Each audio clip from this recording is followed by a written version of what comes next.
My personal short career in talk radio.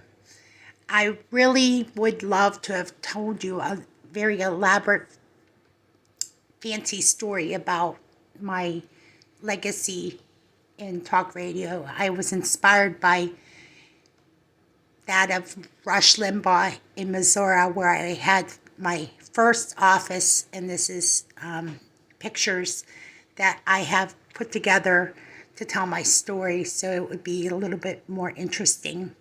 I had started out blogging and I worked feverishly on these images, crop and paste, cut and paste, all of this by myself on my own, and learned real quickly that it takes a lot of patience to do this. So when I started the Moonlight Lounge, I ended up on the radio show at 103.3 FM and became a radio host, and my career began, and it was short-lived.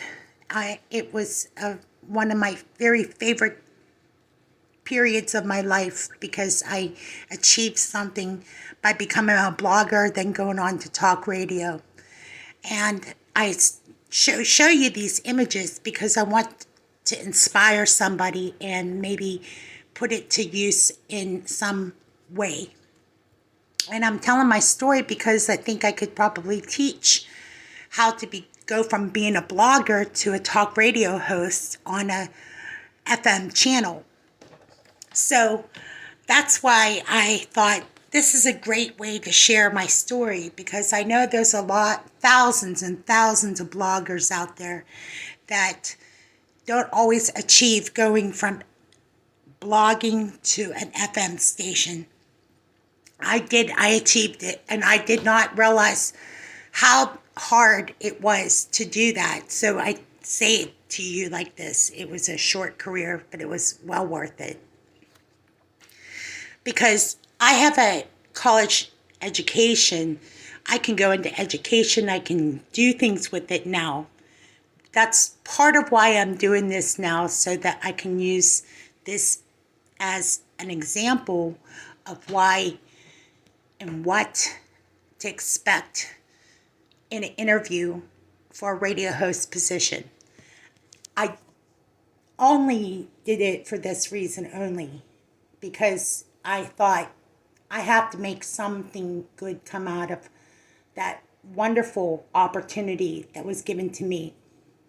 I know how difficult it is to break into the radio industry. And I thought with the passing of Rush Limbaugh, one of the things that he told me is radio is theater of the mind. And one of the inspirations that I take from a lot of the quotes by Rush Limbaugh is that we would be able to learn from other radio hosts that have been more seasoned journalists or seasoned radio hosts, more or less. But I don't look at myself as a journalist because that's not my genre. I was in the gospel Christian R&B music industry. And I want to tell a little bit of the backdrop of what it took for me to get to that point, though. Because I did have an internship for a very short amount of time. It gave me the incentive to take voice lessons, and I had to learn how to talk. I had to really learn this business a lot differently from the way the old school taught it.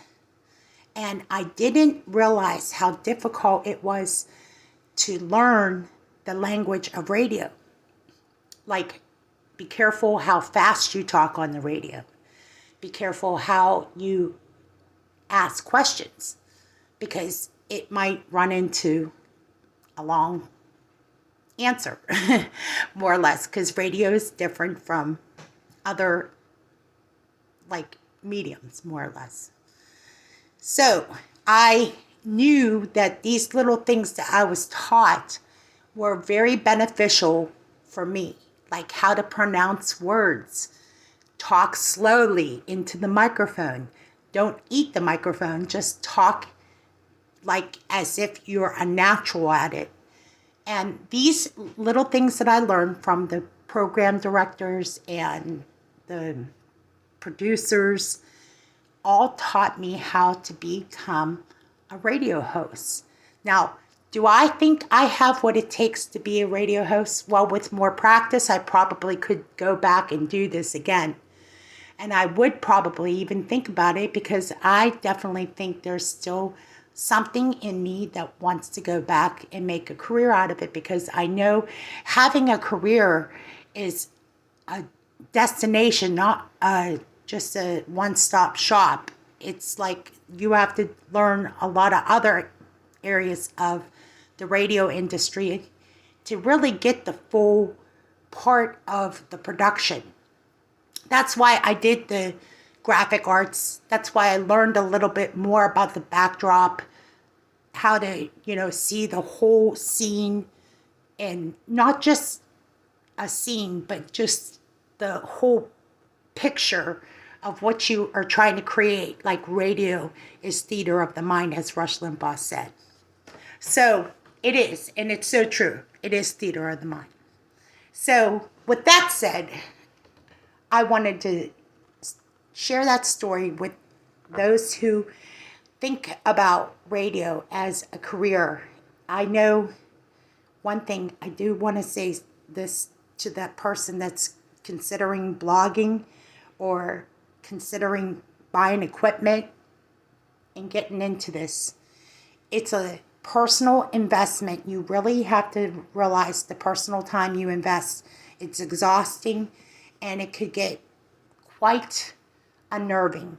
And if you're not ready for it, you have to realize what you're getting yourself into. There's a lot of egos, and that's something I learned a lot about, is the egos that I don't want to say met, because that's not how it sounds wrong. But let's just say, put it to you like this. Personalities, they have a quote about that, principles over personalities. You should really think about the principles behind what you're doing, because you run into a lot of different personalities, and it takes somebody with a lot of wisdom, and even when you're young, because you have to really see that you're going to have to eat your words a lot of times, and people will always correct you. And it's really difficult to constantly be corrected. But if you really want to do something like this, or any career for that matter, you have to realize you usually go in an entry-level position. You're going to be constantly corrected, especially when you're young. So with that said, I wanted to say, and lastly, that any career, whether it's radio or not, is an investment. It's what you learn from other people. You learn from others. You don't always realize the mistakes you make, but if you can learn from those mistakes, and I'm talking minor mistakes. I'm not talking about like collapsing the whole production. I'm talking about just learn from those small mistakes you make on air, the air checks and things like that. Because somebody's going to say to you one time, I remember when you were just starting out, or I remember when you said this and you were wrong. I admit most of the grammatical problems that I have had over the course of talking is not always because I'm wrong. It's because I have braces in my mouth and I don't always put out the words correctly.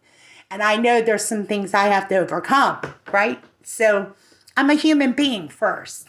I realize that I'm going to go through things.